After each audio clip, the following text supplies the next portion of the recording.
Alright, so Season 2 of Sliders.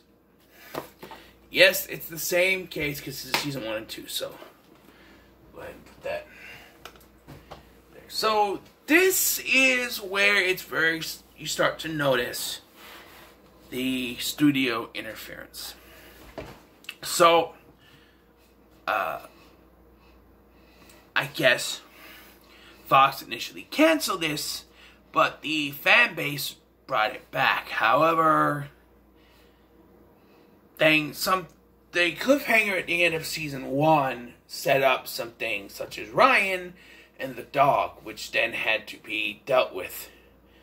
The network actually didn't want any long storylines within the show. They wanted a more episodic feel, which means more bottled episodes where you have this happened here, jump to the next episode, that happened without any connection. And it's very visible. The reason they wanted to do that is because they wanted to air the episodes out of order. And that's the only reason why they did it. And so we get they decided to the original episode written for the first episode of Season 2 was shoved in a different episode order. So instead, they changed the opening to this to deal with the first episode, Into the Mystic, to deal with the cliffhanger.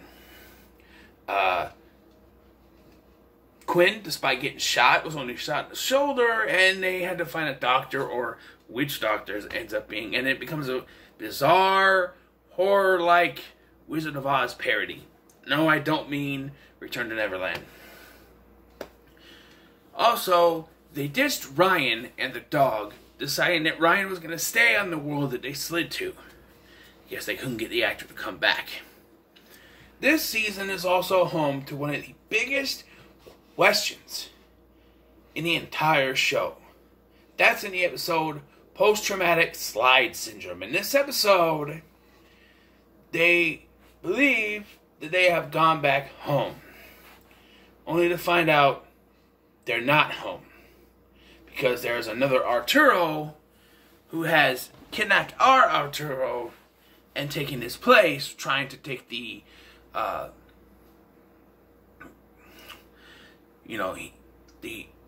all the credit for himself for the sliding machines and stuff. And at the end of this episode, they decide they have to leave, but there's two different Arturos. They're fighting back and forth. Quinn says, we'll take them both and sort it out later. One of them yells, like hell you will, and they fight back and forth, and one of them slides with the others, with the one that's left, to say, oh God. Now, this has been one of the biggest questions in the series, is which Arturo slid with our sliders, and which one was left behind?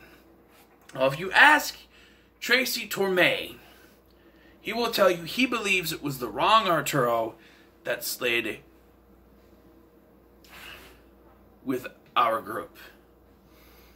And I'll explain how that makes sense for Season 3 when I do the Season 3 review, but I kind of believe it too. Now, this was the intent. He believes this was the intention, what they had planned. But several things changed, especially Season 3. This is when we started doing more sort of movie parodies. There's an episode where San Francisco is a maximum security prison. Hello, Escape from New York and LA. The Wizard of Oz thing was mentioned. There's like a soap opera world, I think. Love Gods is an episode where all men are going extinct, I think, and they are reduced to breeding. In Dino Veritas is basically Jurassic Park, but with more freedom for the dinosaurs. Great Fellas. Do I even need to say what that's supposed to be a parody of? Young and the Relentless. Invasion introduces the Cro-Mags, which will become villains in later seasons. Yeah, they're humans that have evolved beyond They look as if they're Cro-Magnon humans, but they're smarter than they let on, and they're alien invaders that have the technology to slide. The Good, the Bad, and the Wealthy is a Western episode, and there are some episodes that hint that, that are stuck in a different type of society. It's not time travel, they just haven't evolved beyond that society. This one was Western. There's an episode where the technology didn't go beyond basic technology, like switchboards and stuff like that. There's no computers or stuff like that. All that advanced technology was hidden. And that's the episode where Quinn's father, Michael Mallory, gets to shine, but he's sort of an antagonist, but not really. This episode has Quinn,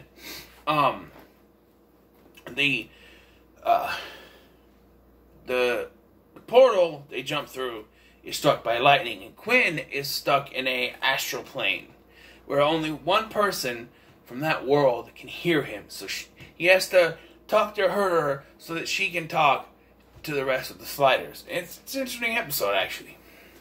The season's only 13 episodes long. The first season was 9 episodes.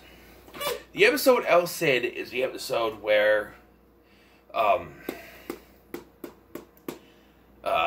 it's San Francisco is a penitentiary. Basically, the escape to LA or escape from LA or escape from New York type thing. That episode features Jeffrey Dean Morgan, who would go on to be in Supernatural and The Walking Dead.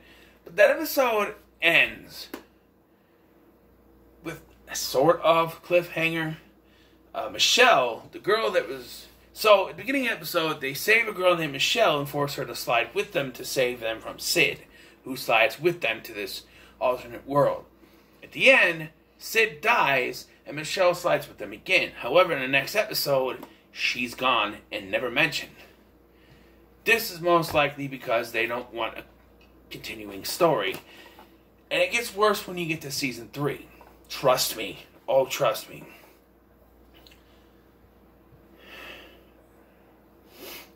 There's not much to talk about with season 2. Season 2 is a bit of a downgrade when you go from season 1. Season 1, I would say, is almost near perfect. Whereas season 2, when the episodes are good, they're good. But when they're bad, nah. Just, nah. Also, we get the first appearance of Charlie O'Connell. He's in one of the episodes. Episode Time, World, and... As Time Goes By. Which is an episode where Quinn runs into a girl from his past that moved away when they were in the 10th grade. Someone he had a crush on. And he attempts to talk to her again, and she ends up dead. But then... something happens, they end up sliding to the next world where he meets her again. And then they slide again, but they're under arrest for the murder of Dalen, and it's backwards. I don't know, it's really weird. Weird episode. It's a season finale, but it doesn't really connect to anything in the next season. Partially because they aired that season out of order as well. Fox didn't help this show. They were ready to cancel it after the first season, due to always having problems with the producers. But that's because the producers didn't want Fox to air them out of order. But Fox wanted to do what they wanted regardless. But season 2 was renewed because fans wanted it back. And it got a third season too. Overall though, and this is going to be a short one because there's not much to talk about with season 2. It's fine. It's not as good as season 1. I'd reckon to say right now that for me it would go 1, 4, 2, 5, and 3. Although 5 and 3 can swap here and there in places because 5 and 3 are interchangeable because they're both kind of bad. But 1, 2, and 4 are 1 and 4 I think are actually pretty good television. 2 is alright. The last two, 3 and 5 interchange. But yes, once again, we have good dialogue. We have Jerry O'Connell and Sabrina Lloyd and Clivent Derricks, who gets to work with his brother again in the episode Great Fellas, in which they have a secret group called the Incorrigibles. Yeah, the Untouchables again. We get it. And his brother comes back to play his double, and we have John Rhys-Davies, of course, is fantastic in these roles, and yeah, I don't really have much to say on this. What to say? Not much happens. I'll say that. Other than the discovery of the Cro-Mags, there's not really a big revelation in this. And that's because Fox wanted to make standalone stories. And that's the problem. The problem is it's hard to talk about a show when they're mostly standalone stories. Wait till we get to season 3. That's going to be a clusterfuck of immense proportions. I can see it now. But for now, I'll say that season 2 is decent at best. I think, like I said, I'd rank it above 3 and 5, but it's fine. So let me know what you think of season 2 of Sliders in the comments below. Make sure to like, share, and subscribe. Thank you for watching. I've been Scotty. See you in the next slide.